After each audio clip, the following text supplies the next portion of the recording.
Hello viewers, कैसे हैं? उम्मीद करता हूँ आप सब लोग बाखैरियत होंगे। आज फिर एक बहुत ही इंटरेस्टिंग टॉपिक के साथ आया हूँ। जो हमारे न्यू कमर्स हैं, स्टूडेंट्स हैं और जो सप्लाई चेन से रिलेट होना चाहते हैं या फिर किसी भी बिजनेस इंस्टीट्यूशन से रिलेट होना चाहते हैं, उनके लिए बहुत ही इम्पोर्टेंट टॉपिक है जो उन्हें आने वाले दिनों में फेस करना पड़ेगा। अच्छा, आज का टॉपिक का नाम एमओक्यू है, मिनिमम ऑर्डर क्वांटिटी। हम इसको समझने की कोशिश करेंगे कि एमओक्यू किसे कहते हैं, मिनिमम ऑर्डर क्वांटिटी क्या होता है। मेरी कोशिश ये होती है कि मैं आपको जितनी भी एग्जांपल्स दूं वो रोज़मर्रा ज़िंदगी से रिलेटेड दूं और वो आपको आसानी से समझ आ जाए और आपके लिए इजी टू यूज हो। एमओक्यू की अगर बात करते हैं तो हमारी ज़िंदगी में अगर हम देखते हैं मिनिमम ऑर्डर क्वांटिटी, अगर हम एक फिश शॉप जाते हैं मछली लेने के लिए, तो वो हमसे कहते हैं कि ये एक पीस जो है इतने का है या पर केजी इतने का है।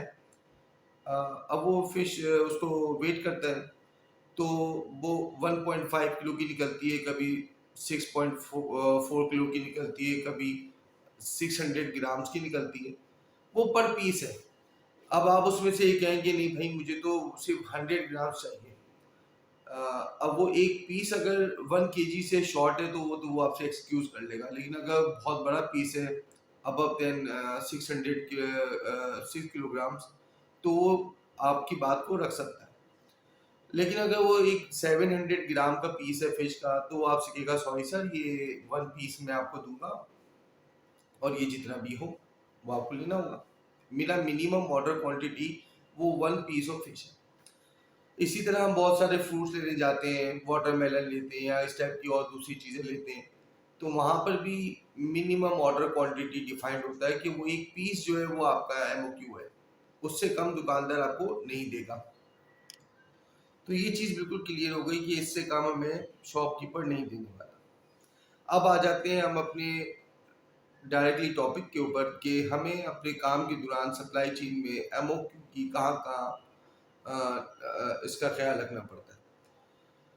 अब मैं एक प्रोडक्ट बनाने जा रहा हूँ, उसके लिए डिफरेंट किस्म की चीज़ें चाहिए, मुख्तलिफ रॉ मटेरियल, मुख्तलिफ किस्म के फ्लेवर्स, केमिकल्स, एक्सवाइजेड सही, और कार्टन्स और उसकी एक्सवाइजेड सारी सेकेंडरी और प्राइमरी चीज़ें। अब आता है एमओक्यू का काम।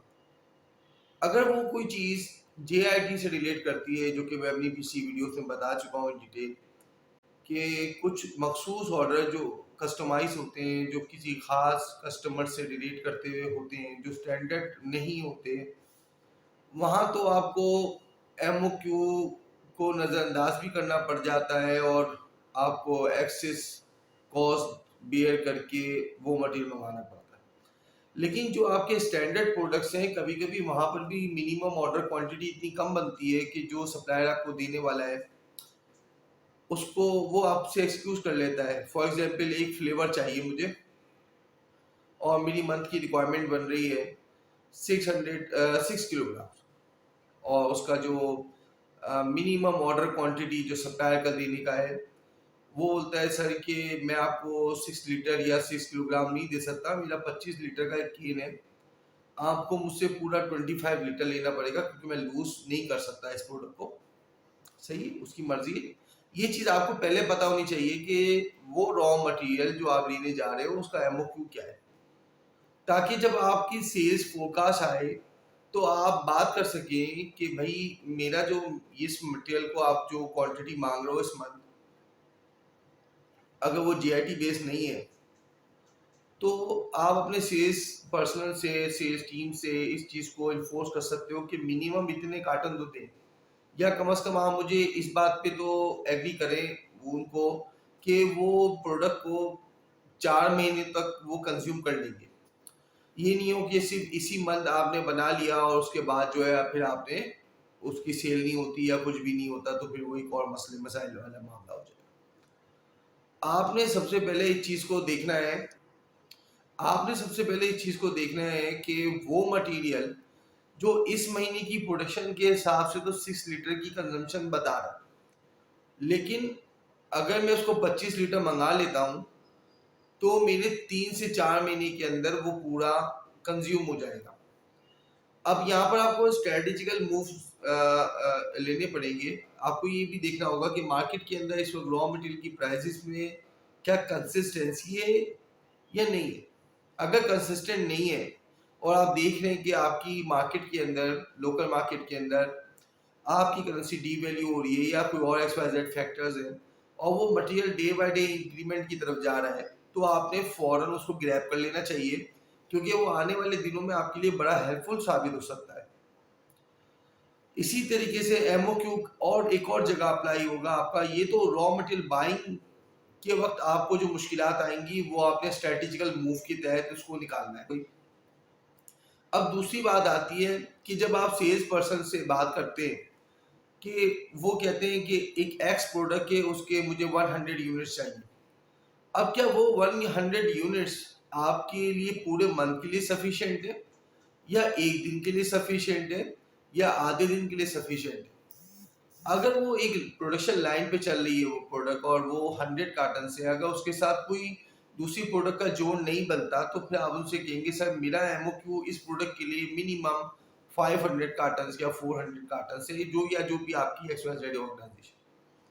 आपने अपनी प्रोडक्शन लाइन को देखते हुए इस चीज को भी देखते हुए चलना है कि जो सेल्स फोरकास्ट सेल पर्सन दे रहा है, क्या आपकी वो एक दिन की या एक वीक की या एक मंथ की, क्या वो फोरकास्ट जस्टिफाई करती है आपके MOQ को?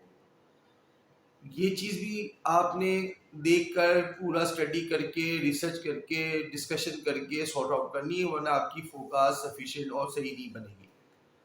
फिर हम आ जाते हैं एक और चीज के ऊपर।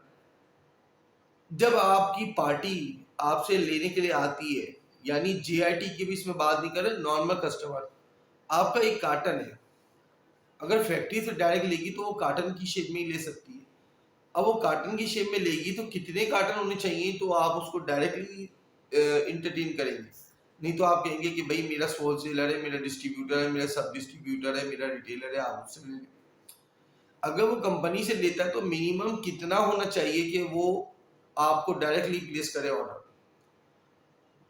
क्या आप डायरेक्टली पार्टीज को डील भी करते हैं या नहीं? ये भी एक चीज है कि आपको इसको भी देखना पड़ेगा। सेकंड चीज ये कि अब एक पार्टी आपको बोलती है कि मुझे 100 कार्टन आप डिलीवर कर दें। आप कहेंगे सॉरी मैम, मैं 100 कार्टन डिलीवर नहीं कर सकता। अगर 100 कार्टन आपको चाहिए तो आप मेरी फैक्ट्री गेट से ले जाइए। ये प्रोडक्ट मेरी स्टैंडर्ड है और ये मेरे हर वक्त अवेलेबल होती है, आप अपना फ्रेट खुद लगा के कर लें। अगर आपको मेरी गाड़ी में डिलीवरी चाहिए तो मेरी गाड़ी में डिलीवरी कम से कम 800 कार्टन में आएगी या 1600 कार्टन में आएगी। या तो कस्टमर अगर नीडी होगा तो वो आपसे खुद आके ले जाएगा, नहीं तो वो आपको कहेगा कि सर प्लीज आप कुछ कर दें, मैं आपको किराया पे कर देता हूँ, या जो भी एक्सपेंसेस आते हैं। तो मिनिमम ऑर्डर क्वांटिटी आप समझ रहे हैं स्टूडेंट्स? मिनिमम ऑर्डर क्वांटिटी एक तरफ आप पे इम्पोज कर हो रही है और एक तरफ आप इम्पोज कर रहे हैं, ये दो तरफा होती है। अब कोई एक्सपोर्ट का ऑर्डर आता है तो आप अपने कस्टमर को बताएंगे कि सर मेरा जो मिनिमम ऑर्डर क्वांटिटी है एक प्रोडक्ट का वो इतना है। अब आपके कस्टमर ने आप देखा कि आपके पास अगर आप कन्फेक्शनरी से या आप किसी और ऐसी FMCG से, तो कस्टमर ने कहा कि भाई आपके पास तो 200 आइटम है, सबके दो दो कार्टन डाल दो। लेकिन आप उनको कहेंगे कि सॉरी, मैं अपने 200 आइटम दो दो करके नहीं डाल सकता। मिनिमम ऑर्डर क्वांटिटी मेरा जो है वो पर कार्टन 500 है, क्योंकि ये JIT बेस है, ये कस्टमाइज प्रोडक्ट। अब आप एक्सक्यूज कर लेंगे, अगर आप एक्सक्यूज नहीं करेंगे तो फिर 2 कार्टन का मटेरियल कहाँ से सोर्स करेंगे? 2 कार्टन के लिए आप पैकेजिंग कहाँ से छपवाएंगे, कहाँ से उसका कार्टन लेके आएंगे, कहाँ से करेंगे? It's not possible, either unless कि वो आपकी बताई हुई कॉस्ट के ऊपर राजी ना हो, ये कोई स्पेशल केस ना हो। तो ये मिनिमम ऑर्डर क्वांटिटी का कॉन्सेप्ट आपको क्लियर होता जा रहा है। मैंने एक फिश की शॉप से लेकर के आपको इंडस्ट्री तक की एग्जाम्पल्स देने की कोशिश की। आई होप आपको नॉलेजेबल लगा होगा, आज का डिस्कशन आपको समझ में आया होगा। अगर आपको समझ में आया है तो ये आप इस पर मज़ीद रिसर्च करें और सीखें और सीखें और सीखें, दूसरे साथियों तक इस चीज़ को लेके जाएं, उनसे डिस्कशन करें, आपको ये चीज़ें क्लियर होती चली जाएंगी।